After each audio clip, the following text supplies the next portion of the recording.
لوگ جہاں نظر آئے رش کرو، رش کے قابل ہیں۔ رش کیا ہے؟ کیا کمال کا اللہ تم نے اس کو مقام دیا، یہ کمال مجھے بھی دے دے۔ لیکن اللہ اس کا مقام ختم نہ کرنا، یہ ہے رشک۔ حسد یہ ہوتا ہے مجھے مل جائے، یہ مارا جائے، اس سے یہ چیز ختم ہو جائے۔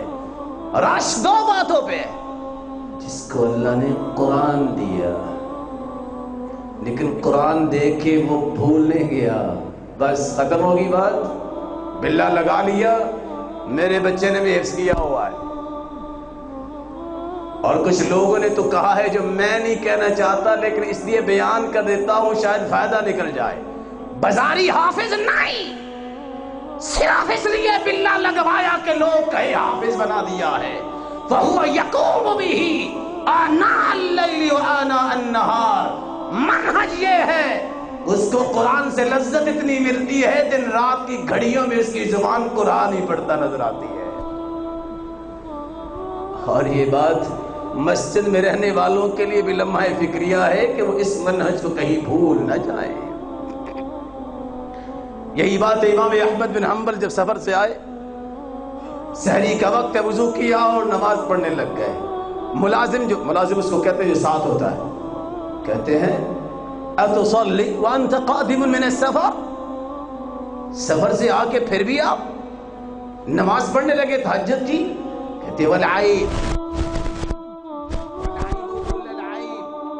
على ان يكون الرجل من اهل الحديث ولم يكن له ورد من الليل، اس سے بڑا عیب کیا ہے کہ انسان اہل حدیث ہو، حدیث سے محبت کرنے والا، رات کے اندر اس کی نماز کا کوئی، یہ تو بہت بڑا ہے۔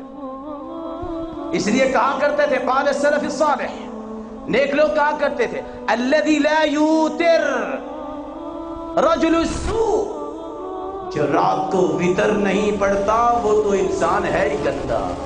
رجل السوء، سب سے کم چیز یہ ہے، سبب کو اٹھنے کی طاقت نہیں ہے، سونے سے پہلے وتر پڑھ کے سو جاؤ۔ عبداللہ ابن مبارک رحمت اللہ علیہ کہا کرتے تھے لوگوں 20 سال میں نے اپنے نفس کو تہجد پہ لگایا، پھر میرا نفس اتنا لذت سے لبریز ہوا، فرطاغت نفسی 20 سنہ، باقی 20 سال پہ میرا دل مجھے اٹھاتا تھا اٹھو لیٹے کیوں ہو، اٹھو لذت لو۔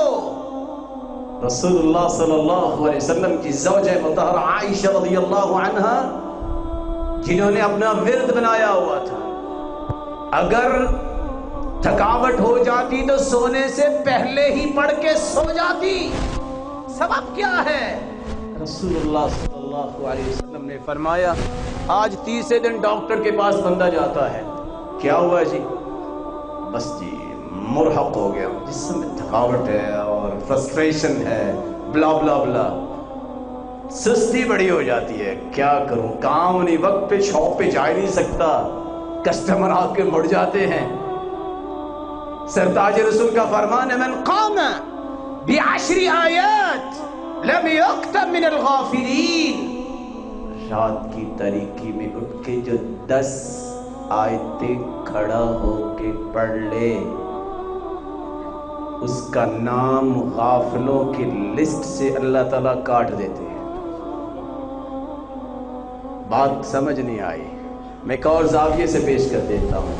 آپ میں سے کون میرا محترم اور مکرم محتشم اور پیارا بھائی ہے جس کو آخری 2 صورتیں یاد ہیں؟